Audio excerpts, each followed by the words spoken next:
सबसे पहले आज की तमाम बड़ी खबरें नॉनस्टॉप न्यूज में। अफगानिस्तान के हालात पर केंद्र सरकार ने 26 अगस्त को सर्वदलीय बैठक बुलाई है।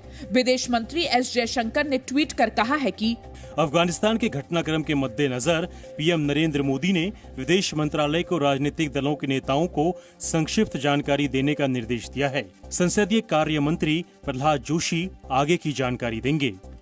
टीएमसी ने बैठक में शामिल होने की बात कही है, जबकि एआईएमआईएम अध्यक्ष असदुद्दीन ओवैसी ने न्योता न मिलने पर सवाल उठाए हैं।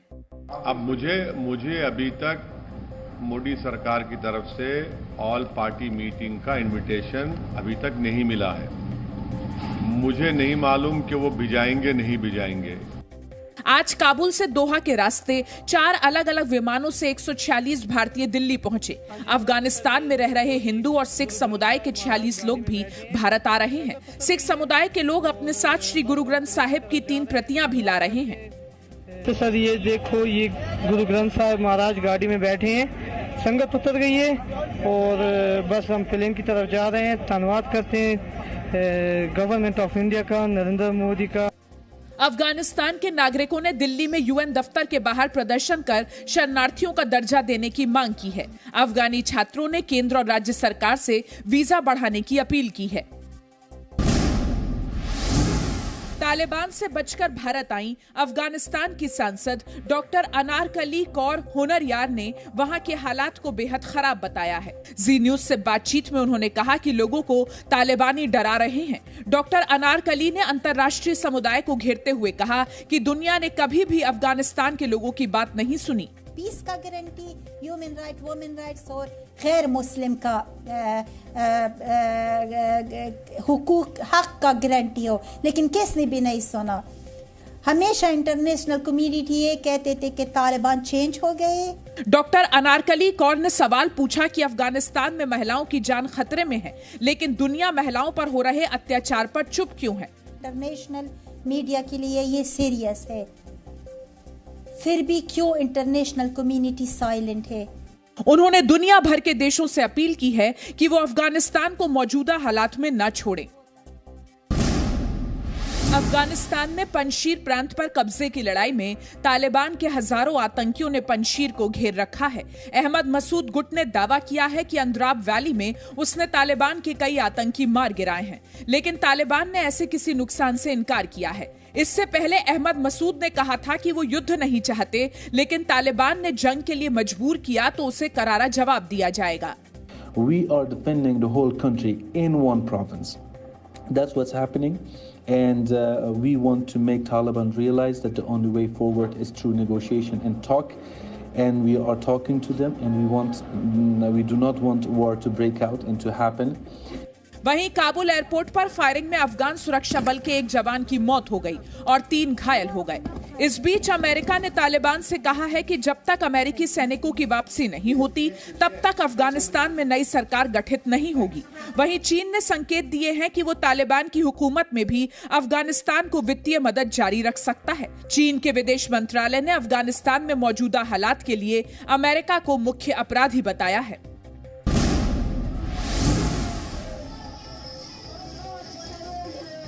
अफगानिस्तान में तालिबान के पीछे पाकिस्तान के होने का नया सबूत सामने आया है।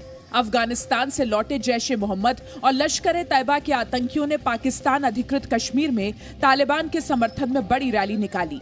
अब्बासपुर, हजीरा और सेंसा में निकली इस बाइक रैली में आतंकियों के हाथों में बंदूकें थीं और वो तालिबान के समर्थन में नारे लगा रहे थे। खबर के मुताबिक आतंकियों ने पीओके के गांव में खुलेआम ऐलान भी किया कि अफगानिस्तान में तालिबान की हुकूमत कायम होने के बाद उनका अगला निशाना कश्मीर है। The basic purpose for this is to instill fear in the local population and then use Pakistani launching pads to infiltrate into Union Territory Jammu Kashmir. Ji news ने सबसे पहले खबर दी थी कि अफगानिस्तान में तालिबान के कब्जे के बाद वहां से करीब 8000 पाकिस्तानी आतंकी अपने हथियारों और गोला बारूद के साथ वापस पाकिस्तान लौटे हैं। श्रीनगर में आतंकियों के खिलाफ बड़ी कामयाबी मिली है। श्रीनगर में सुरक्षा बलों ने एक एनकाउंटर में आतंकी संगठन टीआरएफ के चीफ कमांडर अब्बास शेख को मार गिराया। अब्बास के साथ आतंकी साकिब मंसूर भी मारा गया। एनकाउंटर श्रीनगर के अलूची बाग इलाके में हुआ। दोनों आतंकियों के छिपे होने की खबर पर सुरक्षा बलों ने घेराबंदी की थी। खबर पक्का हो गई तो श्रीनगर पुलिस के 10 जवान सिविल ड्रेस में गए, वहां पर घेरा और उनको चैलेंज किया और वार्निंग देने के बाद उधर से फायरिंग आया। फायरिंग का जवाब दिया गया। उस फायरिंग में 2 टेररिस्ट मारे गए। टीआरएफ यानी द रेजिस्टेंट फ्रंट लश्कर तैयबा का ही आतंकी गुट है, जिसे कश्मीर में अनुच्छेद 370 हटने के बाद बनाया गया था। जाति जनगणना पर आज बिहार के मुख्यमंत्री नीतीश कुमार ने प्रधानमंत्री नरेंद्र मोदी से मुलाकात की। नीतीश कुमार के साथ आरजेडी नेता तेजस्वी यादव समेत 10 राजनीतिक दलों के प्रतिनिधि मौजूद थे। दिल्ली में इस मुलाकात के बाद नीतीश कुमार ने कहा कि प्रधानमंत्री नरेंद्र मोदी ने उनकी बातों को ध्यान से सुना। सब लोगों की बात को ध्यान से सुना है, सब लोगों ने अपनी बात रखी है और हम लोगों को उम्मीद है कि हम लोगों को जो कहना था हम लोगों ने बात रखी है, इस पर जरूर विचार करेंगे। बिहार में प्रतिपक्ष के नेता तेजस्वी यादव ने कहा कि जब पेड़ पौधों और पशुओं की गिनती हो सकती है तो जातियों की क्यों नहीं। जानवरों की, कुत्ता बिल्ली की जनसंख्या को गिना जाता है, पेड़ पौधों को गिना जाता है, तो इंसानों की भी होनी चाहिए।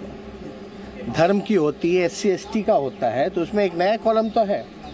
बिहार बीजेपी ने कहा कि जाति जनगणना पर प्रधानमंत्री नरेंद्र मोदी ही फैसला लेंगे।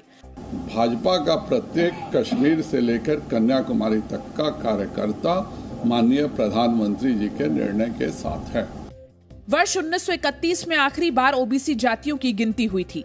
पिछले कुछ महीनों में जाति जनगणना की मांग तेजी से बढ़ी है। Presenting B News app available on Google Play and App Store. Download it now.